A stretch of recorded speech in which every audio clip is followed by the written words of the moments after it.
En aquel tiempo Jesús dijo a sus discípulos: supongan que alguno de ustedes tiene un amigo que viene a medianoche a decirle: préstame por favor 3 panes, pues un amigo mío ha venido de viaje y no tengo nada que ofrecerle. Pero él le responde desde dentro: no me molestes, no puedo levantarme a dártelos, porque la puerta ya está cerrada y mis hijos y yo estamos acostados. Si el otro sigue tocando, yo les aseguro que aunque no se levante a dárselos por ser su amigo, sin embargo, por su molesta insistencia, sí se levantará y le dará cuanto necesite. Así también les digo a ustedes: pidan y se les dará, busquen y encontrarán, toquen y se les abrirá. Porque quien pide recibe, quien busca encuentra, y al que toca se le abre. ¿Habrá entre ustedes algún padre que cuando su hijo le pide pan le dé una piedra, o cuando le pide pescado le dé una víbora, o cuando le pide huevo le dé un alacrán? Pues si ustedes, que son malos, saben dar cosas buenas a sus hijos, ¿cuánto más el Padre Celestial le dará el Espíritu Santo a quienes se lo pidan? Palabra del Señor. Pidan y se les dará, busquen y encontrarán. Porque el que pide recibe, el que busca encuentra, y al que toca la puerta se le abre. Seguimos durante esta semana, que pareciera que es la semana de la oración, ¿verdad?, donde Jesús nos habla y nos insiste, primero de la necesidad de la oración, la necesidad, pero también la urgencia, una necesidad urgente de oración en nuestra vida, que la necesitamos. Primero quiero comenzar aclarando una cosa. Para poder entender bien esta lectura, es necesario aclarar algo. ¿Se acuerdan que siempre les he dicho yo a ustedes que la Biblia uno no la puede tomar así a la ligera y lo que está aquí, así como está, así es? No, uno tiene que saber hacer una interpretación. Interpretar significa saber descubrir el verdadero significado de esa lectura que estamos escuchando. Cuando Jesús está predicando, Jesús va a predicar a distintos tipos de personas. En aquel tiempo Jesús dijo a las autoridades judías. En aquel tiempo dijo Jesús al pueblo. ¿Qué significa? Que esas palabras son para las autoridades judías, estas palabras son para el pueblo, pero hoy dice, Jesús le dijo a sus discípulos. Esta palabra es importante, ¿de acuerdo? Para poder entender la lectura que hemos escuchado hoy, primero tenemos que saber a quién se lo está diciendo Jesús. En aquel tiempo Jesús dijo a sus discípulos. ¿Quiénes eran los discípulos? Los discípulos eran aquellas personas que habían tomado una opción en su vida. ¿Y esa opción quién era? Jesús. Para comenzar hay que aclarar esto, ¿de acuerdo? Los discípulos eran aquellas personas que habían dejado su casa, su hogar. En el caso de Pedro, que es que nos cuentan que era casado, dejó su esposa, no sé si dejó sus hijos, dejó su casa, todo, y se fue detrás del Señor, y se fue a seguir al Señor.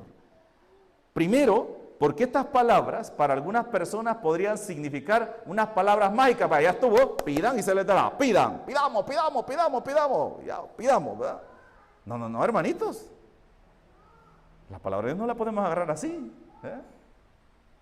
Jesús le está diciendo, igual que cuando en el Evangelio de San Juan, Jesús dice a sus discípulos, a sus apóstoles. Jesús dijo a sus apóstoles, me ha sido dado todo poder en el cielo y en la tierra. A quienes ustedes les perdonen los pecados, les quedarán perdonados, y a los que no se los perdonen, les quedarán sin. ¿A quién se lo está diciendo? A sus apóstoles. No se lo está diciendo a las autoridades judías, no se lo está diciendo al pueblo, no se lo está diciendo a toda la gente que andan detrás de él, se lo está diciendo a sus apóstoles, a sus discípulos. Y hoy Jesús se lo está diciendo a sus discípulos. ¿Y quiénes son los discípulos del Señor? Son aquellos que toman a Jesús como opción de su vida y deciden seguirlo, ¿verdad? Partiendo de eso, entonces estas palabras ya podremos entender hasta dónde, qué dimensión tienen en la vida de un cristiano, ¿verdad? O en la vida diaria nuestra. Decimos que los discípulos eran aquellos que habían dejado casa, padre, madre, herencia, aquellos que habían dejado todo. Y cuando nos referimos a dejar todo, significa aquellas personas que pusieron a Dios como primer lugar en sus vidas. No aquellos que solamente andaban por curiosear, porque acuérdense que eso hemos hablado otros días, ¿verdad? Andaba un montón de gente detrás del Señor. Andaban las autoridades judías que andaban viendo qué palabra decía para atacarlo y ver cómo matarlo. Andaba un montón de gente curiosa que solamente para ver qué era lo que él hacía, pues le gustaba el chambre, como mucha gente. Van donde va Vicente, donde va toda la gente, ¿verdad? Allá donde va el bonche, allá va, ¿verdad? Donde va el bonche, allá va. Andaba otra gente que solamente andaba pendiente a ver si le curaba un milagrito, si me da este milagrito, si me sana esto, si me quita lo otro. Pero andaba otra cuarta grupo de personas que eran los que andaban queriendo escuchar su palabra. Como Pedro le dijo, ¿se acuerdan cuando Jesús hace la multiplicación de panes y lo andan buscando porque lo quieren llevar a coronar como rey y Jesús escapa? Entonces Jesús empieza el gran discurso de yo soy el pan de vida, ¿se acuerdan? Y Jesús les dice, miren, no trabajen por el pan que perece, trabajen por el pan que da la vida. Y Jesús les empieza a hablar y la voluntad es esta, que crean en mi palabra, y les empieza a insistir que la verdadera lucha que ellos tienen que tener es por escuchar su palabra y por ponerla en práctica.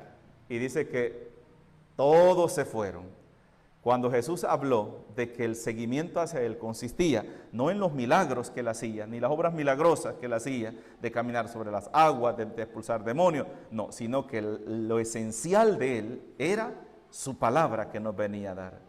Entonces todos se van y surge aquel otro grupito, ¿se acuerdan? Cuando Jesús les dice, cuando todos se han ido, Jesús vuelve a ver a sus discípulos y les dice, ¿también ustedes me van a dejar? Porque eran los únicos que habían quedado ahí.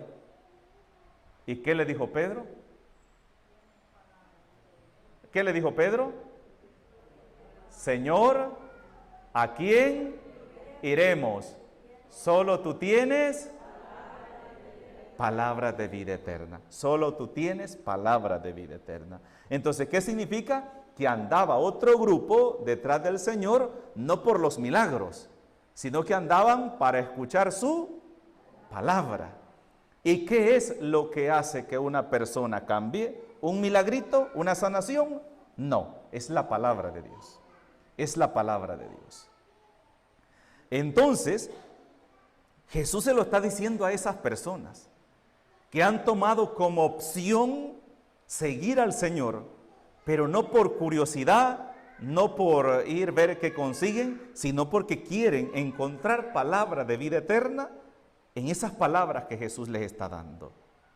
Y a ellos les está hablando el Señor en esto.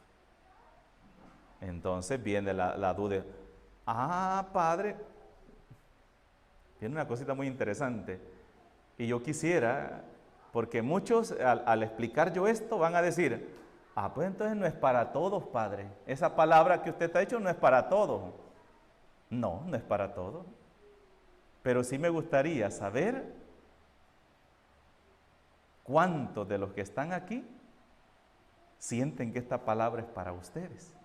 No levanten la mano, no levanten la mano, no levanten la mano. Solo quisiera que cada uno de ustedes se respondiera a sí mismo si estas palabras del Evangelio de hoy, pidan y se les dará, busquen y encontrarán, porque el que pide recibe, el que busca encuentra, y nos habla de que si un padre que es malo sabe dar cosas buenas a sus hijos, cuánto más el padre que sí es bueno le dará cosas buenas a sus hijos. Entonces yo quisiera que cada uno de ustedes se preguntara si realmente ustedes están en ese grupo del cual pueden pedir y recibir. Y saben, ¿Dónde está la respuesta? ¿Saben dónde está la respuesta? Si realmente yo entro en ese grupo o no entro. ¿Saben dónde está? En si le hemos dado un sí verdaderamente al Señor o somos unos mediocres en nuestra vida cristiana. Ahí está la respuesta, ¿ve? Porque Jesús hoy le está hablando a sus discípulos. Entonces yo siempre he insistido que un verdadero cristiano no es solamente uno que calienta bancas, ni el que se sabe la Biblia de memoria. Un verdadero discípulo es aquel que sigue al Señor, sigue su camino, escucha su palabra y devora esa palabra, y esa palabra la hace vida en él, en su vida diaria. Entonces ahí está la respuesta. Yo soy un verdadero discípulo del Señor, ¿estoy verdaderamente siguiendo al Señor? ¿O solamente soy de aquellos cristianos que solamente van cuando repican duro? O como por ejemplo para Semana Santa, ¿se fijan? En Cuaresma, me decía una señora, le digo una vez llego a una señora, estaba haciendo Semana Santa en misión, en un cantón, y le digo, mire, y aquí viene bastante gente, le digo yo, para la Semana Santa. Mire, padre, me dijo, aquí me dijo, todo el año me dijo, no se ve gente, me dijo, pero para Semana Santa, me dijo, Viernes Santo, me dijo, todo eso es que hasta debajo de las piedras sale gente, me dice.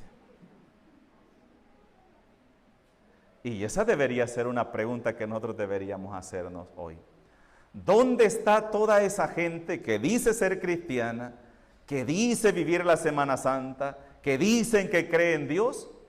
Todas esas cientos de personas que vemos en algunos momentos y después no los volvemos a ver. Entonces allí es donde viene la pregunta. Entonces yo, ¿por qué voy a la iglesia? ¿Por qué me acerco a la iglesia? ¿Qué es lo que me motiva? Y de ahí podremos recoger los frutos de nuestra oración. Para que una oración realmente alcance lo que está pidiendo, se necesitan dos cosas: perseverancia y constancia. Un cristiano a medias es aquel que de repente viene y dice, mire padre, fíjate que yo ya fui, dos rosarios le he hecho al niño, mire padre, 2 veces he ido a misa y yo no he recibido lo que le he pedido al Señor. Mire padre, fíjese que yo a mí me gusta poner siempre como ejemplo, claro, Jesús es modelo de oración, María Santísima también, todos los santos, pero siento yo que como que nos pega más en el sentido de que nos podemos identificar más con Santa Mónica, ¿verdad? Si yo le pregunto, ¿cuántas de las mamás, no vayan a levantar la mano, cuántas de las mamás que están aquí tienen un hijo rebelde? La mayoría levantarían la mano, ¿verdad? La mayoría. Algunas tal vez no, ¿verdad? Dicen, no, mis hijos son buenos, padre. Bueno, está bien. Pero recuerden que una madre no solamente ora por su hijo porque sea rebelde, sino porque no tiene trabajo, porque está enfermo, porque tiene problemas en el hogar, porque no, en fin, por 1000 motivos una madre puede orar por su hijo, ¿verdad? No solamente porque sea rebelde. Pero en este caso, Santa Mónica oraba por su hijo porque era un hijo rebelde. ¿Cuántos años oró esta mujer? 30 años. Fue perseverante y fue constante. ¿Qué significa? Cuando dice el libro de la biografía, de las confesiones de San Agustín, que dice de que cuando San Agustín pasaba, iba por la calle y veía algún charco, un charco, decía, por aquí ha pasado Mónica, decía, su mamá. ¿Por qué? Porque su madre siempre andaba llorándole a Dios, orándole a Dios por la conversión de su hijo. Un obispo muy santo de Hipona le dice un día a Santa Mónica, porque ella va y se desahoga con el obispo y contándole las cosas que su hijo no cambiaba. Y este obispo le dice una frase muy importante a Santa Mónica: Mónica, ten fe y no te desanimes, porque un hijo de tantas lágrimas es imposible que se pierda. Miren, un hijo de tantas lágrimas, o sea, un hijo de una madre que derrama tantas lágrimas, pues es imposible que se pierda. Y Santa Mónica siguió orando. ¿Cómo se llama eso? Perseverancia y constancia. Solamente va a perseverar y va a tener constancia aquel que tiene su fe firme puesta en el Señor. Solamente Él. Pero alguien que solo anda tentando aguado, ¿saben qué significa eso, verdad? Tentando aguado es el que toca aquí, toca allá, toca esto, toca lo otro. Es como aquel, ¿verdad? Que un día está en la iglesia y otro día, ¿dónde está? Donde el brujo. ¿Sabían ustedes eso, verdad?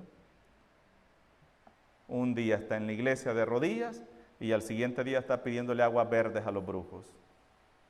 Y me duele eso, de verdad. Y me duele eso, que nuestra fe sea tan falsa, porque no lo puedo llamar de otra manera. Esa es una fe falsa. Y una fe falsa como esa jamás verá la obra de Dios en su vida. Jamás la va a ver, jamás. Jamás, jamás, jamás. Porque lo que está haciendo es burlándose de Dios. Burlándose de Dios. Y esas son las personas a las cuales el Evangelio habla de tibios, ¿verdad? Que hoy están aquí, mañana están allá y ahí van. ¿Y qué dice la palabra de Dios? Los tibios me dan asco, lo vomito de mi boca, lo vomito. Hoy nos invita el Señor a la oración confiada. Pero esa oración, hermanos, es como aquella oración que se hace, se viene delante del Señor y se le dice: Señor, aquí está este problema que yo tengo. Te lo dejo aquí a tus pies. Yo, Señor, me encargaré de servirte a ti y darte lo mejor de mí a ti, y tú te encargarás de mi problema. Esa es una oración confiada. Pero no como aquella persona que viene y dice: aquí te dejo esto, Señor, ¿verdad? Y, ay, si me lo haces, ahí vengo, ¿verdad? Y si no me lo haces, pues me voy para otro lado. No es así, hermanos. No es así. Esa no es una fe verdadera. Y es la fe que no tenemos que permitir que crezca en nuestros corazones. Jesús hoy nos habla de que veremos la gloria de Dios, porque Dios no niega nada a sus hijos. Pues pidámosle a Él que nuestros ojos sean capaces de creer firmemente en su palabra. La Sagrada Escritura nos pone ejemplo como hombres de fe. Abraham creyó sin haber visto la promesa de Dios. Moisés creyó, todos los profetas creyeron, y por eso Jesús les va a decir a sus discípulos: siéntanse felices y contentos porque ustedes están viendo lo que sus padres, los profetas desearon ver y no lo vieron, pero ustedes lo están viendo. ¿Y qué están viendo? La gloria de Dios aquí entre nosotros, Dios actuando, Dios salvando, Dios redimiendo a la humanidad. Y solamente lo vamos a poder ver cuando realmente aprendamos a confiar en Dios plenamente en Él. En el nombre del Padre, del Hijo y del Espíritu Santo. Amén.